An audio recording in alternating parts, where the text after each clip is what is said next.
In Tidewater, Virginia, nurtured by the Chesapeake Bay and nestled between the Potomac and Rappahannock rivers, lies the county of Stafford. Sitting astride the roads and rails that stretch from Maine to Florida, Stafford County lies just 40 miles from the nation's capital that its resources help to build. It is a hub for business growth and development. A very high technology area. Situated between two major cities. And then also farmland. The universities are excellent. Quality school system. We have it all here in Stafford County. I love that about Stafford. For 3.5 centuries, Stafford's history has been one of struggle and of survival. A history that mirrors the hardships and the successes of the nation.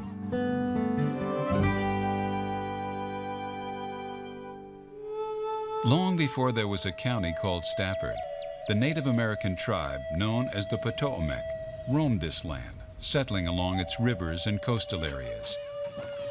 One of the first English explorers to see these villages with their defensive palisades was Captain John Smith, who ventured up the Rappahannock and Potomac rivers and Aquia Creek in 1608 for exploration.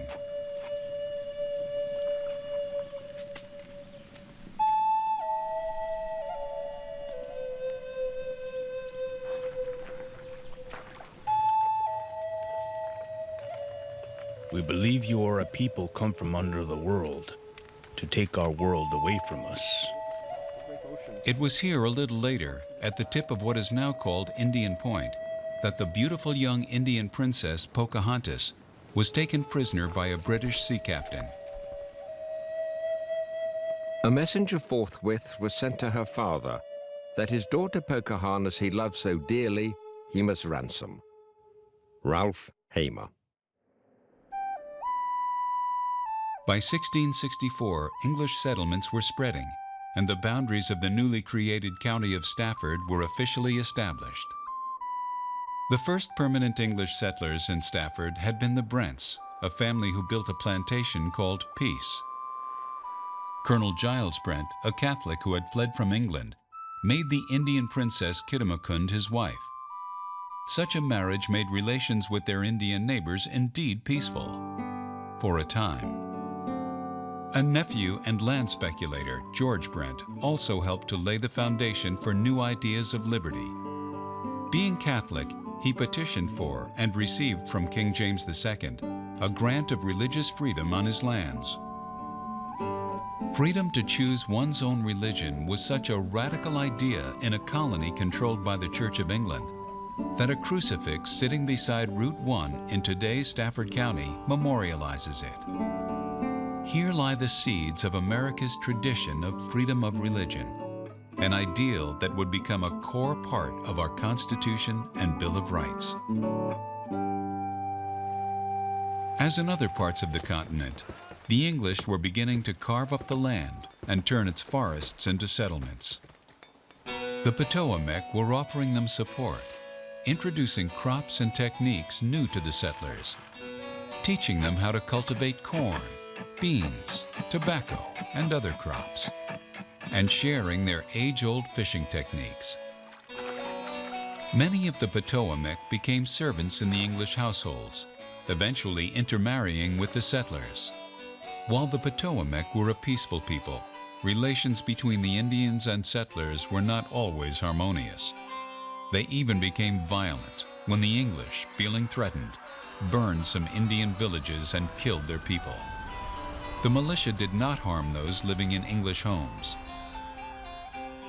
By 1670, as colonists cleared more and more land for tobacco and wheat, many of the remaining Potomac people were forced from the area and pushed westward. Some of them intermarried with the English and remained in the White Oak area of Stafford. Many of their descendants still live there today. While they have moved on into the 21st century, they still honor the traditions of their ancestors.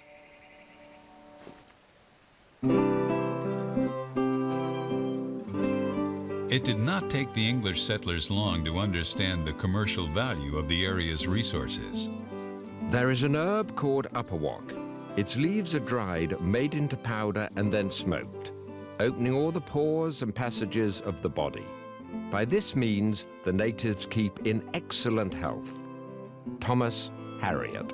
Europeans couldn't get enough, and tobacco became a cash crop, dominating the early economies of Virginia and North Carolina. Tobacco was used as money. Great tobacco warehouses containing hundreds of huge barrels of tobacco, called hogsheads, sprang up along the Rappahannock Riverlands. Falmouth and South Stafford became an official inspection station for tobacco being shipped across the Atlantic Ocean.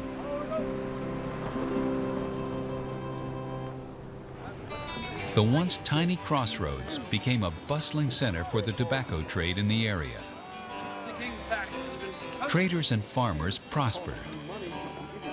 As trade grew, money flowed and some families grew wealthy, showing off their status by the grandness of their estates.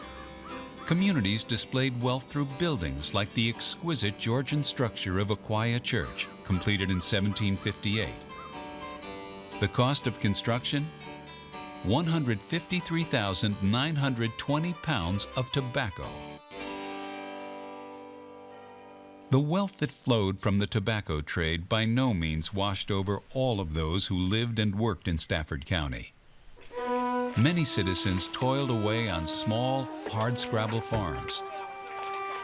Others labored without profit as indentured servants or slaves. In fact, much of this tobacco economy was built on the shoulders of slaves, as it was throughout the South. The first enslaved Africans had been brought to Virginia in the early 1600s. Once free people, they were now viewed as property. I, Bethlehem Berryman of Stafford County, do sell the following 13 Negroes: James, Anthony, Jane, Cato, Beck, Harry. While tobacco may have been king, other industries sprang up in 18th century Stafford, notably the production of iron. There was, for instance, the Accokeek Iron Furnace. Its managing partner was Augustine Washington, owner of an estate now known as Ferry Farm. Augustine's son, George Washington, spent his formative years at Ferry Farm, a successful plantation on the Stafford side of the Rappahannock River. One of the most agreeable situations for a house that is to be found upon the whole river, having a clear and distinct view of almost every house in Fredericksburg and every vessel that passes to and from it. George Washington. And then adversity struck. George lost his new baby sister. Shortly after, the Washington home caught fire and had to be repaired. Then in 1743, when George was only 11, his father died, and his mother Mary was left with 5 children to raise. Despite her husband's death, she was dedicated to keeping her family afloat and improving their prospects.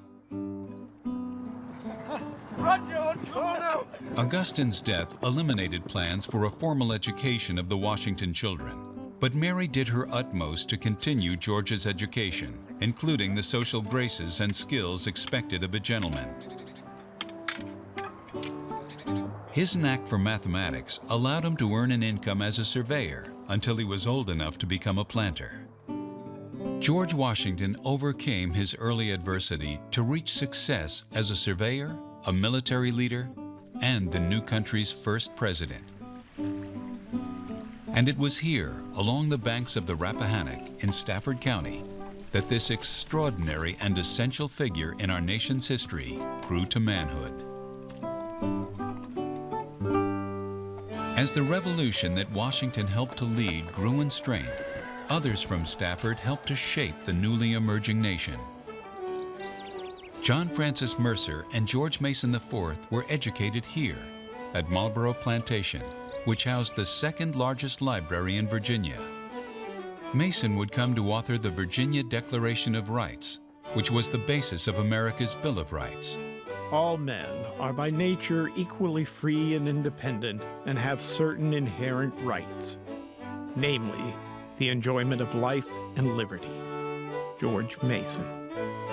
Mercer, Mason, and Washington. 3 men who studied as boys in Stafford would in later years attend the Constitutional Convention that helped shape the nation.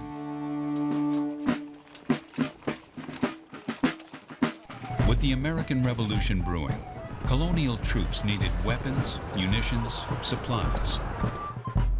Near Falmouth stood James Hunter's iron foundry with a production capacity that could help meet the need. With a workforce that included several hundred free and enslaved workers, this factory fed the military needs of the American Revolution.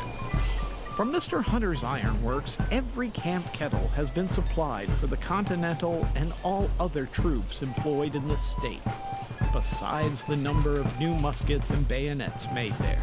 And without these works, we have no other resource for these articles. James Mercer. Following independence from England, Stafford County and its natural resources continued contributing to the newfound country. The stone is exceedingly good and free from iron ore and clay holes. The material is a yellowish sandstone of fine grain, finer than the sandstone used in Rome. Benjamin Latrobe. Construction of the capital city in Washington, D.C. took decades. Much of the sandstone used there was cut from this place, now called Government Island, and other quarries in the hills overlooking Aquia Creek. Visitors today can still tour the quarry and see the site where the stone was cut that helped build the nation's capital and its most notable structures. Beginning with the tobacco trade, along with the mills, foundries, quarries, factories, and farms, slave labor had become the foundation of much of the Southern economy.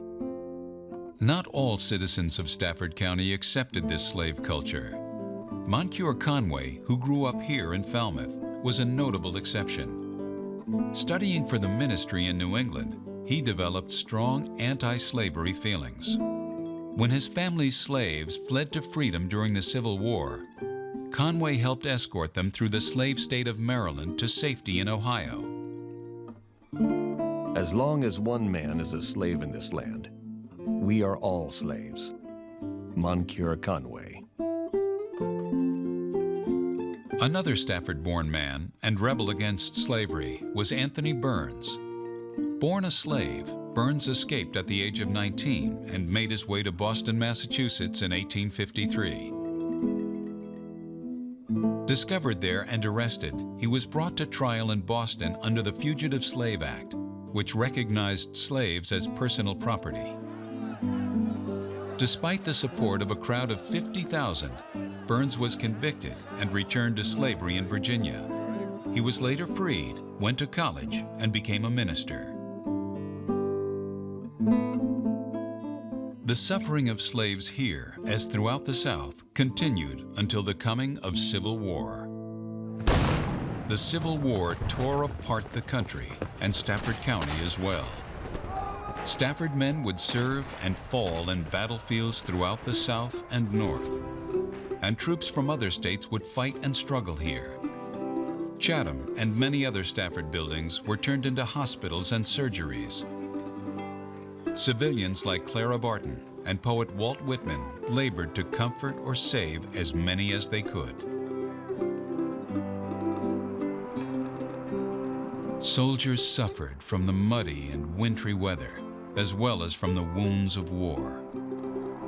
Almost benumbed with cold, overcome with fatigue and loss of sleep, I wrapped myself in my blanket and lay down in the cold mud and running water. I waked up, almost frozen, scarcely able to move. Union soldier. This winter is, indeed, the Valley Forge of the war. Lieutenant Colonel Rufus R. Dawes.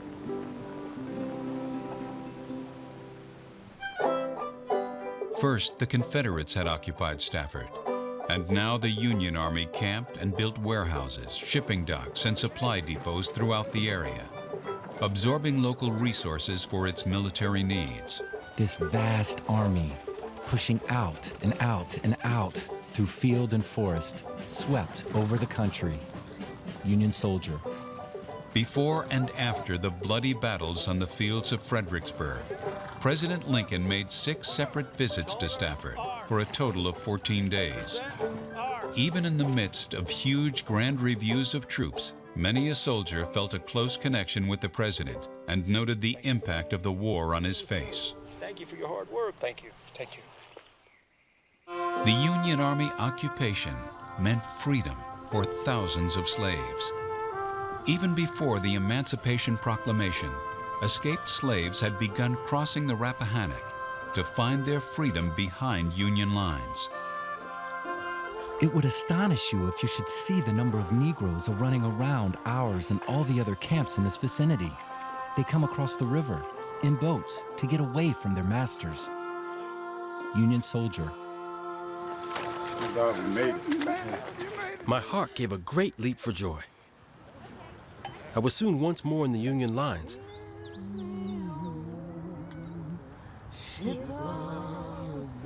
I found the soldiers encamped for miles around, awaiting to receive their living cargoes. John Washington.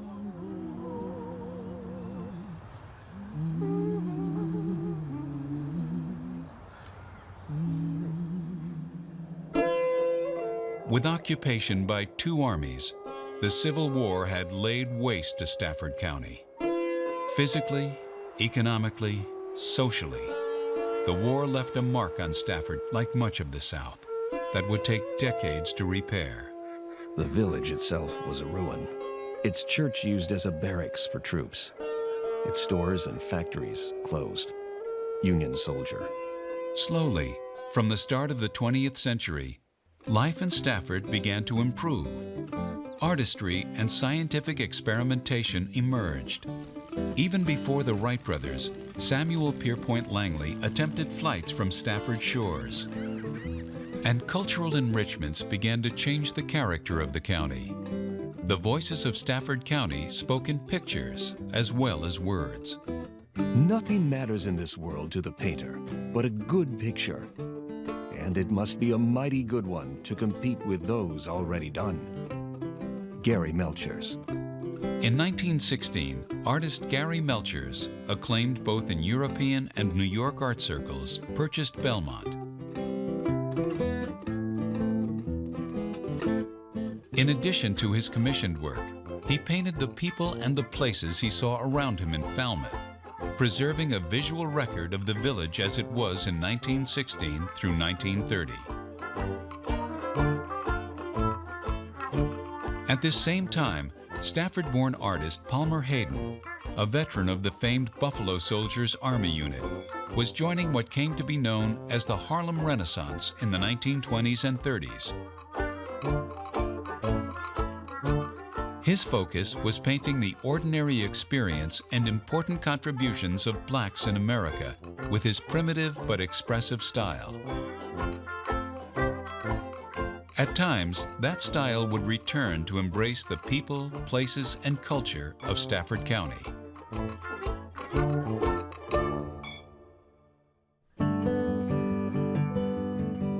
As the 20th century progressed, Stafford, like all America, endured the hardships of a Great Depression and 2 world wars. Through it all, Stafford's people and culture continued to evolve in their own unique direction.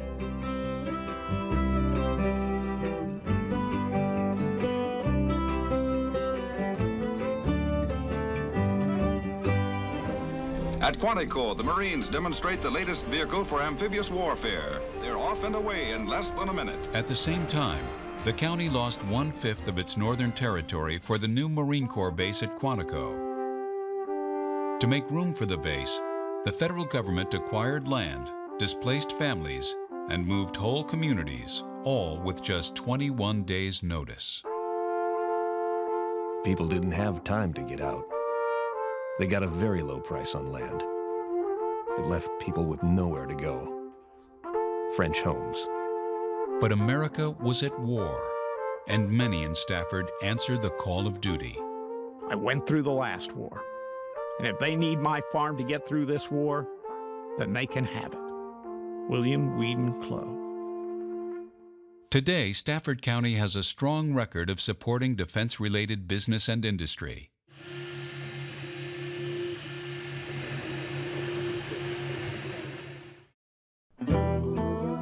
Although Civil War brought an end to slavery, laws and customs continued to mark distinctions between the races for another century and more. Black and white races were educated separately. In 1939, during the Great Depression, the Stafford Training School rose as the only African-American high school in Stafford County during the era of segregation. In August 1960, 5 young seniors from the all-black H.H. Poole School attempted to enroll in the all-white Stafford High School. While unsuccessful, they paved the way for 2 sisters in 1961 to enter the all-white Stafford Elementary School, making Stafford the first school system in the area to integrate. The story of Stafford County is truly a story of struggle and survival.